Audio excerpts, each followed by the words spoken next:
Hi everyone, it's Dave here from Omineca Outdoors on Facebook and YouTube. I'm just going to kind of go over the greenhouse that I built for my raised beds, and because I've had a lot of questions about it and a lot of people are interested in how I built it. So here we go. So there they are. So I started out with just the two raised beds. I originally was only going to make one this year, but with I had a little extra money, so I built the two. And all I did was used 2x10 non-treated, I think it's pine or spruce lumber. And I used 4x4 treated corners.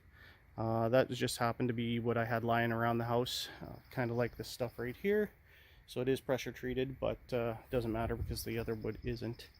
I didn't poke it into the ground or anything like that, so it can be moved or raised or whatever I wanted to do with it later on. This one here just has about half the amount of soil I want in it. I got a bunch for free off of Facebook. A nice guy that was close to me named Sean donated it, or I guess you could say gave it away, because he had some extra left over. I put a little bit of my own Pro Mix on top of it, mixed it in a bit. These are my sad carrots that I have. They've had too much rain, so they're not really growing too much. But yeah, so here's the greenhouse.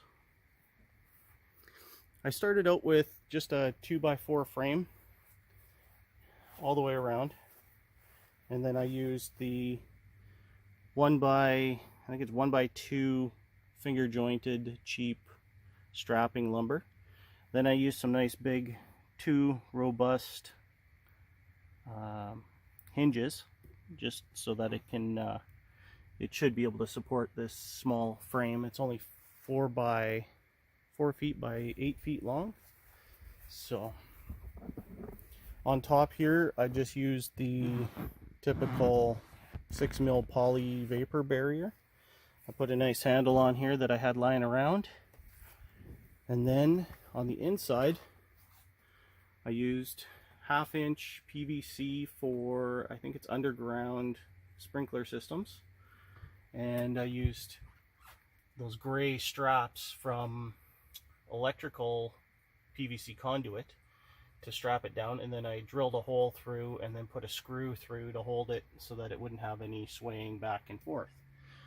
I did the same thing up there with the same straps along the top ridge pole there, and then I sanded off the ends of the ridge pole, which was just the PVC anyway, and just so that it wouldn't cut through the ends of the plastics. I did pleat the ends of the plastics because I figured that's the best way that I could figure out how to do it, and I'd seen it on some other YouTube videos.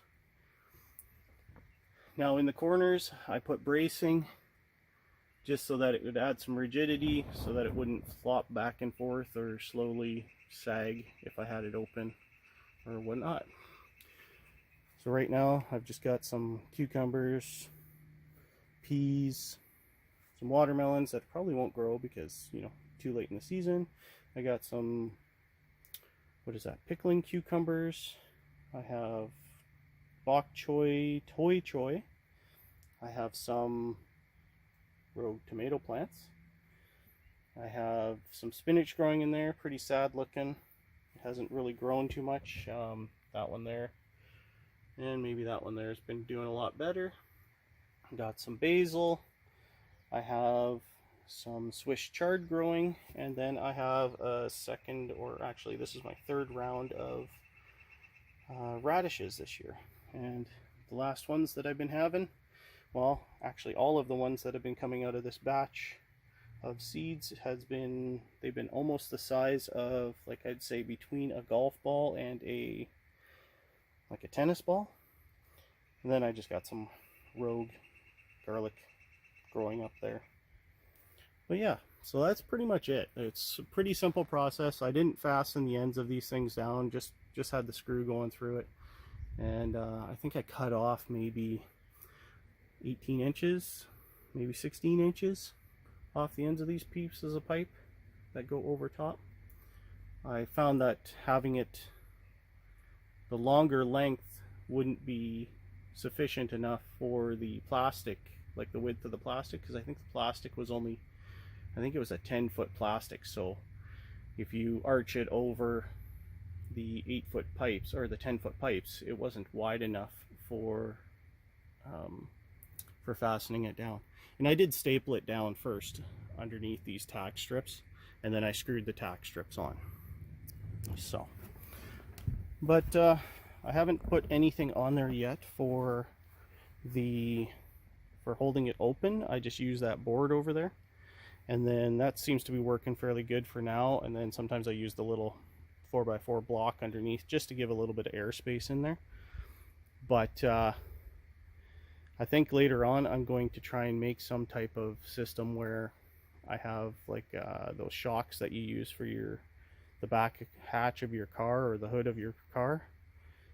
Sometimes those can work. I've seen that done on some videos. I think Christopher Bransall from Mountain Garden on YouTube, he did that same thing, and he hooked one on each end and it holds it open quite easily. But his greenhouse and raised bed, I think, is about, I think it's 12 feet long or something like that.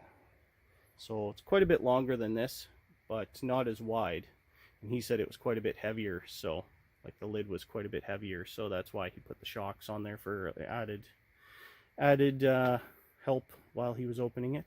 But they do hold it open fairly well. So, but yeah, that's about all I've got. If you have any other questions, oh yeah, I've used what they call wafer screws, or like a type of sheet metal screw for using in steel studs.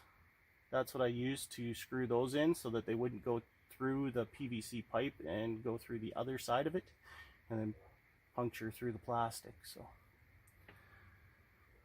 but I did use just regular, I think they're just like decking screws or whatever for those. I think they're only about 1.5 inches long. But other than that, I didn't use any treated lumber on any of it except for the corners, because that's what I had lying around. And yeah, I don't think the treated lumber is going to hurt because it's kind of older. It's probably about 20 or 30 years old. I took it out of the ground, out of my new fence over there.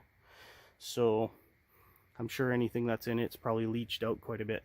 But yeah, so if you have any more questions, just drop a comment down below in the comment section. And if you like the video, give it a thumbs up. If you don't like the video, give it a thumbs down. And yeah, if you really like the videos, give me a follow, hit that subscribe button, and yeah, we'll see you soon.